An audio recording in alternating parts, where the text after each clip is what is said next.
Hello, everyone, and welcome to another episode of It's a Numbers Game. I'm Adam Morris, and joining me as always is my co host, Daniel Welling. Today, our guest is Simon Luck, founder of Host My Office and CyberGuards. Simon is a seasoned expert in the MSP world, and today you'll hear about his interesting journey that has focused on hosted desktop solutions, but now also includes a new cybersecurity business.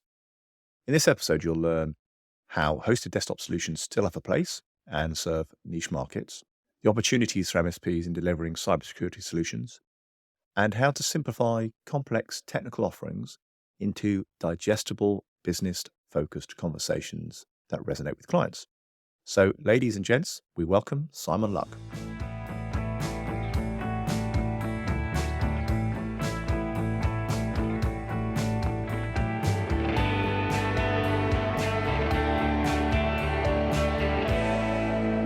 Simon, welcome to the podcast. Thank you very much.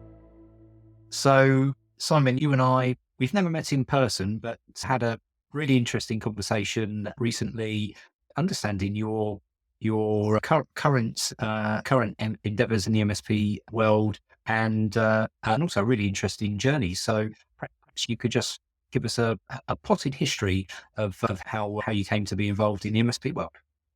Yeah, so I've always been breaking and fixing computers since school. It was never supposed to be my career, but it was a hobby. And then after the first couple of jobs, ended up looking at it and going, actually, I'm supposed to be working in IT. That evolved from being sort of pre-sales tech or technical pre-sales tech that moved into account management, business development, and so on from there.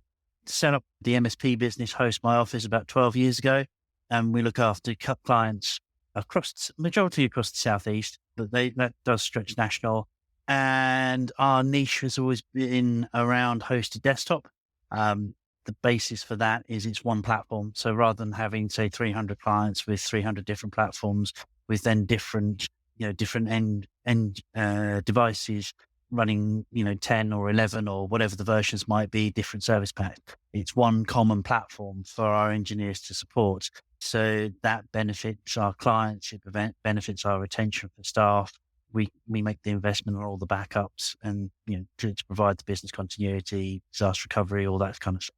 So that's been the focus over the last 12 years. And then about 2 years ago, we started into another business, CyberGuards, which provides cybersecurity platform to other IT providers, to other MSPs, which is using a product called Guards. And I think one of the sparks for our conversation was actually that we'd had Daw from Guards on the podcast maybe last year, the year before, and so there was a point of interest there, which I'd like to get onto in a moment. You mentioned hosted desktop, and looking back over my experience, that was going to be one of those next big things in IT, and I seem to recall, and we had across our estate of clients in my original MSP business, we had a number of clients where hosted desktop was absolutely the right thing to do.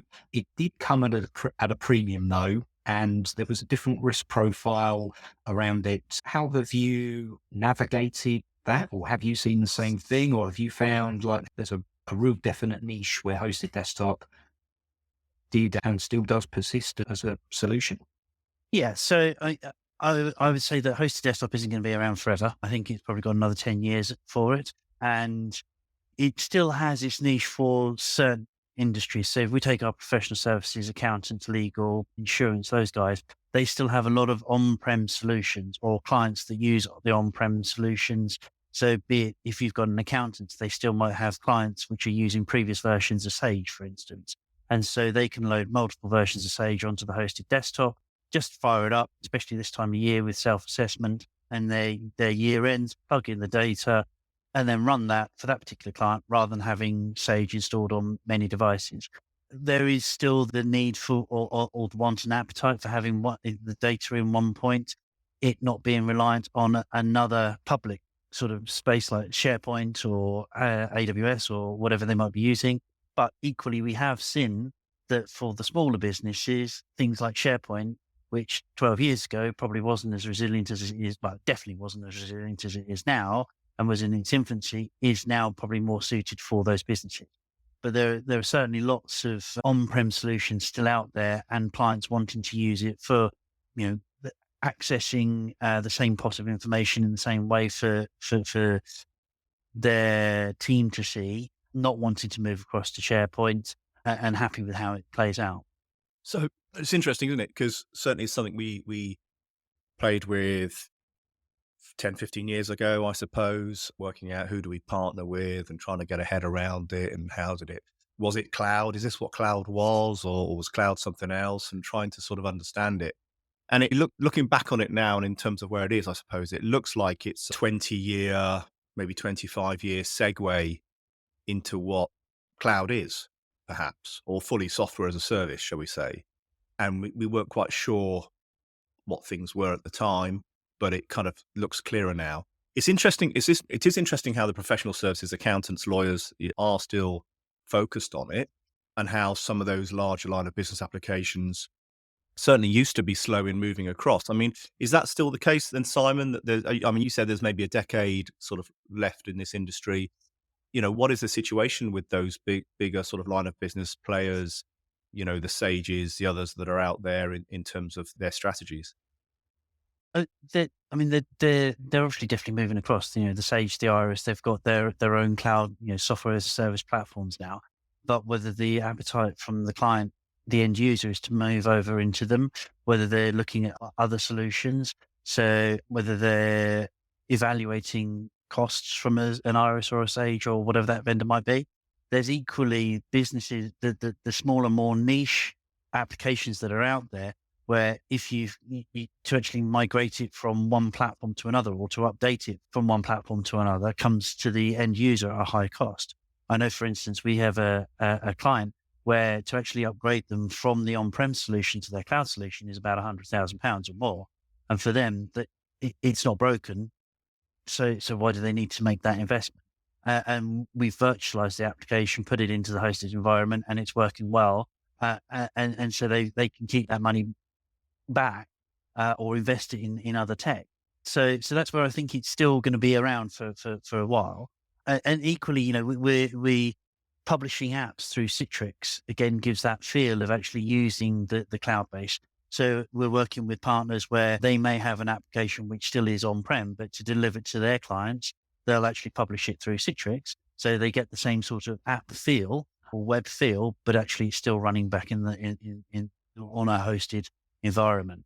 Yeah, and like all aspects of business, there's always so many niches and so many specialisms, aren't there? So it could be this is around for decades because there's always someone that still needs it for whatever business case. And actually, there's fewer and fewer people out there that have the skills for it. So who knows? It could be a longer term thing. Yeah, could be. Yep. Last business standing soaks up all of the continued. I bet there's money in third party hardware maintenance still as well. If you dig into again, that was 20 years ago. That'll never continue, and just goes on and on because there's still a market for 5.25-inch floppy disks. Yeah. Small market, but there is still a market for it. In particular, the nuclear facilities in the US, which are completely off grid and built from the 80s. So they still have a need for 80s technology. Yeah. Interesting. So I took us on a bit of a diversion there, but an interesting one nonetheless. Perhaps the segue here is into the next big thing is always a continuous theme within our marketplace, and I guess the latest next big thing, if we discount AI for a moment, is of course cybersecurity. And interesting that you've sort of found an angle on that with your new business. Perhaps talk us through a little bit about how that came about. Yeah. So again, like cybersecurity, I think been around for a long time in whatever shape. I know that one of my first roles was actually working on a security card, which was a modem, which encrypted data, but that was 20 something years ago. And I think we've looked at cybersecurity and wrapped it up into different things like business continuity, disaster recovery, what happens if, and what that threat might be. Now, that could have been that a server's gone pop, or it could have been that they were attacked, or internally, somebody might have deleted a lot of data or whatever that might have been. So my passion has always been around that, the business continuity, the disaster recovery. How can we make your systems more efficient? How, if something happens, how quickly can we get you back from that point? More and more clients were coming to us and saying, with cyber insurance, asking us to complete forms for the insurance, which we could easily tick off all the boxes because of the hosted platform. But what we were looking for is delivering more products out through the MSP, be it email security or secure browsing, phishing simulations, whatever. So we were looking over the years, and whether it was just an amount of time or when it was going to happen, or just a chance coincidence that we tripped across guards. And that would probably have been at the end part of 23 that we started talking to them. And then in early 24, we were having lots of conversations, probably daily conversations, really liked the product for various reasons. They were looking for distributors, and it was like, well, absolutely, let's talk to that. We've already got a relationship with other MSPs where they've been buying hosted solutions from us. So we've already got good relationships with that. With our sort of golf networking, we talked to lots of IT companies through that. And so it seemed a bit of a no-brainer to open up another business separate to the MSP, which would just be talking to MSPs. So our program is to, we're not delivering this solution to the end users. We're delivering this to the IT companies. And we've already had companies approach us saying, can we, look at guards? And yes, great. Have you got an IT company? Yes, we have. Great. Are they happy? Are you happy with them? Yes. Fantastic. Can we talk with them about this and deliver this product to you through them? If you're not happy with them, then we've got some partners that we can put you in touch with. So we're putting back into the channel, and we really like that relationship. So we've been doing that now probably since, the business launched probably February 24. So just coming up to our first year anniversary on that. And perhaps I can take us straight off into a cul-de-sac then around, I guess, some of my own experiences of having, well, in fact, I'll use a phrase, the son of two fathers, where you have both end users and channel partners, and how you, again, navigate that challenge where you support your partner and the end user at the same time, and having, I guess, constructive and positive rules of engagement. Sounds like you've got a well rehearsed model there in terms of, if you detect there's a partner there, then you'll promote and help them. I guess the question would be, if the end user's contacting you, why are they not talking to their MSP? Maybe. Well, there is that. Yeah. I mean, it might be that they just sort of tripped over it, and because we provide a risk prospecting report at the outset, it's a non-intrusive look at their domains, DNS, and all that sort of stuff, and it will report back to them, giving them a bench, or giving them a score against their industry standard benchmark. So it could be that they've scored 50 out of 100, but the industry standard is around 75. Or do they need to move that up to 80 and then essentially lower their risk and potentially lower their insurance? So we've had people approach us through that, but I appreciate what you're saying. If they're contacting us, why are they not asking their IT company? We've had a couple of those as well, but we're very clear on, we're not looking to steal anybody else's food. We want to help promote, the MSPs, build their business and their revenues. And with guards, there's two sides to it. There's one from the techie side of things, where it's the 9 attack vectors in one place. So there's not lots of different portals that they need to sign into to understand if there's a problem. It's all in one space. But equally with guards, there's the sales side of things, which has, again, the prospecting report, where if you've got a new prospect that's coming along, you can go out armed with a report to say, this is what we've done some homework for you. This is what we found. They can equally use that with their existing client base to say, look, rather than us being techie with you, this is, we're doing all of this great stuff with our managed stack as it is, but we could be doing so much more for you, and, helping your team with awareness training, doing some phishing simulations to see where those points might be, and then just building that love between the client and the MSP. So, Simon, if I've understood that correctly, is that going some way towards what other VCIO and road mapping tools are doing that you can buy commercially? Is it like a light version of that in sort of tracking and helping account management and sales teams to help upsell and cross-sell into additional services? Yeah, it is. So there's the initial report will look at everything externally. Once you then plug it in, you can integrate it with Google 365, Slack, Monday, etc., Dropbox, and it will interrogate those and create an ongoing report. So there's a return on investment report, which you can run ad hoc or set it to run at periods, so monthly, quarterly, however you want to do. And then that easily or provides a digestible version for the client. It's using graphics where, if we look at things like the auto task for ConnectWise, when we're trying to, extract information from that to deliver back to a client, it will give us all of the cases that we've worked on in the times, but actually how does that look for the client? Whereas this is actually, right, you were here at this point, we've got you to here, this is what we've done. And actually this is, gives a value on what you could have saved. If you were at this point, you've got a risk of say £20,000 or £100,000 or whatever it might be. Now you're here, that risk is much down, but much lower. Your cyber insurance premium is going to be lower because you're doing all of this. Your team are much more aware. And so it includes that return on investment. There's lots of bits and pieces within it from a growth hub. So there's case studies, there's information that they can send out. It's white labeled, so it comes from them rather than from guards or cyber guards. So again, all of the reports are generated, so it looks like it's coming from the MSP as well. There's some great sales tools for it. Yeah, that sounds really good, actually. I'm a big fan of, I can't remember the word you used, digestible report, was it? I think you said. Yeah. I'm a big fan of helping MSPs with that translation piece from a technical product into business value.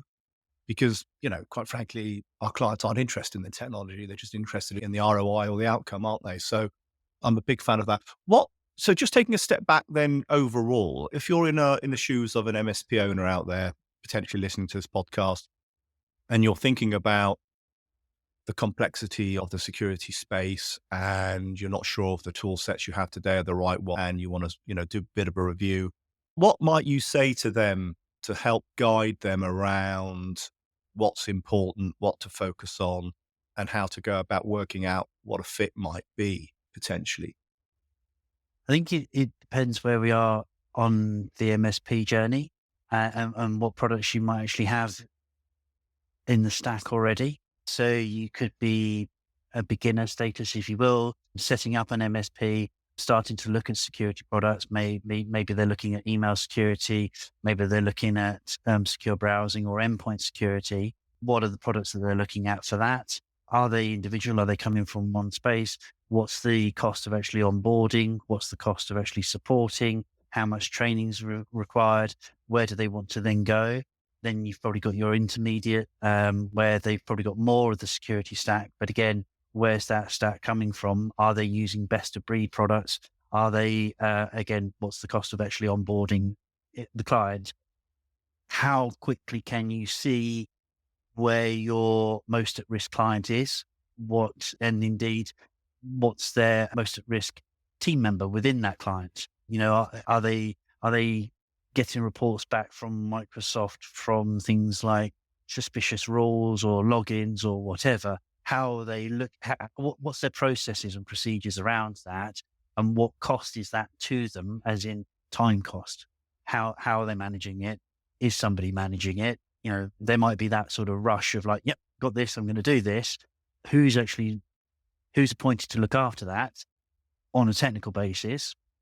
Who's then reviewing that and managing that? And what cost is that to the business? Because that can be quite an overhead just looking at those on a daily basis. Tickets coming in, which might have been alerts for, say, a hard drive that's running low on space or CPU usage or whatever. You're going to get similar alerts from your products. And it could be actually, I've got an email suspicious login here, but actually I clicked on something there from an email point of view, and how are the two talking to each other? Are they talking to each other? And are they, looking at it subjectively and thinking, well, actually, that could have been a compromise, or what's going on here. I think it's more simplifying it, making it easier for the tech team, the support team, to deliver the support back out to the client. And the easier that you can make that for the team, as humans, we like the path of least resistance. And if you can take away the hurdles, then you're getting somewhere. And I think that's part of it, making it easy for the support team. I'm imagining all these routes sort of going out into all areas of the MSP business from this one topic. Quick question, is figuring all of this out the responsibility of the technical director or senior technical leader in an MSP, or would this be driven by, say, a commercial or sales director, or is it working together? And then my next question would be, is there a way of simplifying that? And is that the value that you bring to distributing this platform to MSPs, that you can help with that? So there we are. Unpick that question. I think it joined up. So it needs to be tech and sales together working on it. And, you could have a product that might be £1 less, but equally the salespeople aren't going to sell because of the complexities around it, or £1 more, and they're not going to sell it because there's finding that happy medium that you could have a fantastic product, but if it's too difficult to sell, then the guys aren't going to go out and sell it because they can't get it over the line, because when they're talking to the end users, they're like, well, we don't understand it. Why do we need to see this? What are the benefits, etc.? And if you can deliver that again in a much simplified format, then everybody sort of wins. But equally, you've got to buy in from all of the teams. So not just the top level, actually have people within the teams look at it, evaluate it, and go, yeah, this is great, or no, I can see this, falling down because of this, or I can sell this because of this, or whatever. But actually having it reviewed, so if people you might be in bed with a certain product for quite a long time and loyal to that product, and you'd evaluate that. Maybe you'd say, okay, well, we're evaluating our antivirus or EDR or whatever it might be on an annual basis, but we might not evaluate our backup or do that every 2 years, or whatever the products are on your roadmap within the business. How often do you evaluate those products? Who evaluates those products? And it could be that things change. We've all seen products that have started off fantastic and then have dropped off for whatever reason. Maybe they've been, that company's acquired lots of other products, bolted it all in together, and then all of a sudden becomes bloated and slow and causes more problems. You hear that back from either the client or the people within the team, because they're getting more and more calls and tech cases about that. So then that's time to evaluate it and look at it, but actually get the tech team involved and the sales team involved to say, yes, we're all on board with this, rather than it being pushed upon and like, this is our product and this is what we're going to deliver. Get the whole business to buy into it. And in your experience, have you been fortunate to work with MSPs that are enlightened and are coming to you and are doing that, or are you having a role in energizing them to that level of awareness and execution? So we're working with MSPs, and when we show the products to them, guards to them, the sales guys love the sales side of things, and the tech guys love the tech side of things. And that's why I liked it. I'm obviously I'm going to be slightly biased towards it, but when we've taken it out. So when I first saw it, it was like, I've seen this product, and I then went out to my colleagues and to the team, and then I started talking to other peers. I've seen this. What do you think of this? And everybody's like, yeah, really, this, it does what it says, and it's easy to use. It's got everything within one platform. It's built from the ground up. It's not lots of different things bolted in together. The guys that have built it have thought about it, and they recognize that it's not going to go toe to toe against best of breed. So, and it's not designed to. And if we take, how much of Excel do we actually use on a day-to-day basis? How much of certain packages? We rarely use 100%. Some businesses do, and that's great. And so they should use that product for that. And so there might be a best of breed product that you need to have, but you could also then plug that in or have that and then have guards around it to deliver all the other elements. And you can switch off certain sectors if you want to, because, for email security, they need that part of it. For best of breed or for phishing simulations, they need that part of it for whatever reason. But I think it's, again, from a guard's point of view, it's delivering a certain price point, which helps the sales guys sell it, increases, the recurring revenue, keeps the client on board, nice and sticky, and the tech guys can deliver it out without looking at it. Again, going back to the onboarding costs, if you've got 9 different platforms to onboard, how long does that take you to do?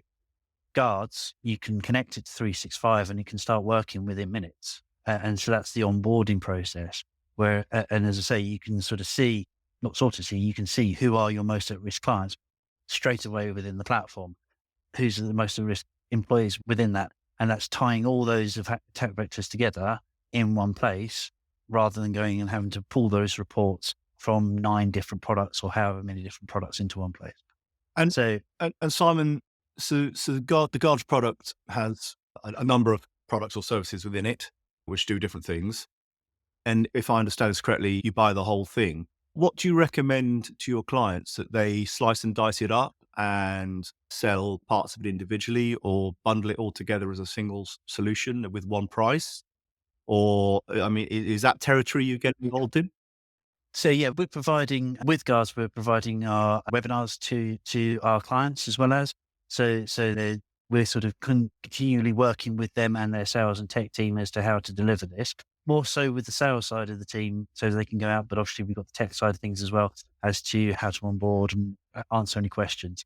But where we've seen it successful with existing, is actually putting it into one price, actually providing the whole suite as one, rather than individually sort of slicing and dicing it. It is all there in one place and comes at one cost, and so sell it on at one cost. We've seen clients which have gone out and they've increased their consultancy because they're like, we're here. We've benchmarked you. We're doing all of this great stuff for you at the moment. We can do all of this more for you. We can shore up the systems. This is the report. This is where you are. This is the cost to get you from here to there. So here's some days that it will take you. Over this 12-month period, we're going to take you from this point to this point, and actually integrating it into the stack. Whether they then sort of say we've got security and then security plus, one of those questions, you go into the 3-tier system or not, clients might always go for the lowest tier. But the existing clients, you can go out to them and say, we've got this, we want to do this for you. And with your prospects, you can just build the story up and go along. But everybody has integrated it at one cost rather than splitting it down. Okay.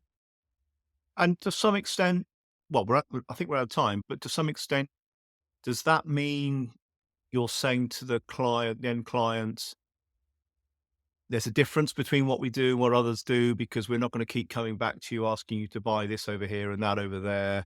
It's one price for 90% of your needs. It's a simpler conversation, perhaps. It is a simpler conversation. We don't know what else is, what's going to happen in the next couple of years and what technology is going to, deliver down. From the products that are there, the 9 attack vectors, I don't think they're going to change too much. It could be that the client's requirements may change. And so they then may need to have an additional bolt on for whatever reason. But, Guards are obviously investing and growing and doing more and more. So they'll enhance the endpoint security. They'll enhance the secure browsing. The awareness training has always been updated with new videos and new campaigns and so on. So you're always pushing that out to the end users. And as Adam quite rightly said, we're pretty much at time. Just reflecting back on the sort of highlights, I think from my side, one, this has been a good reminder that there's a certain overhead for R&D that needs to be allowed for in the MSP business model. So maybe allowance for that in working out the true cost of sale, rather, strictly speaking, is it an overhead? But making sure you've got enough in there to cover that continued investment of assessing and collaborating with your colleagues, both commercial and technical.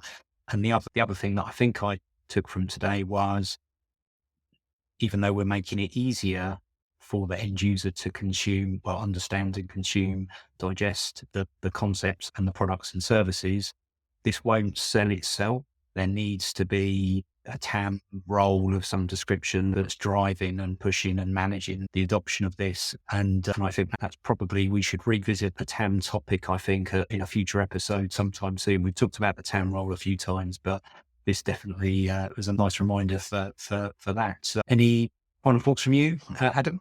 Oh, for me, it always comes back to simplifying the conversation with the client and demonstrating true business value, steering away from the technicalities, assuming your client is a business owner and not an IT director, of course. So if any product helps you do that, then I'm always a fan. Very good. And Simon, we normally offer our guests a shameless plug, but I think we picked some interesting topics, which I think could lead very much into what you do. So probably just suffice to say how best to get hold of you if anyone wants to carry on the conversation with you. Yeah, reach out to us. The website is www.cyberguards.co.uk, and guards is with a Z at the end, or find me on LinkedIn and reach out. Happy to talk to anybody. And often found on a golf course. Often found on a golf course, yeah, absolutely. Super stuff. Brilliant. Simon, been really interested in talking to you today. Thanks ever so much for joining us. No, thank you for your time. Thank you.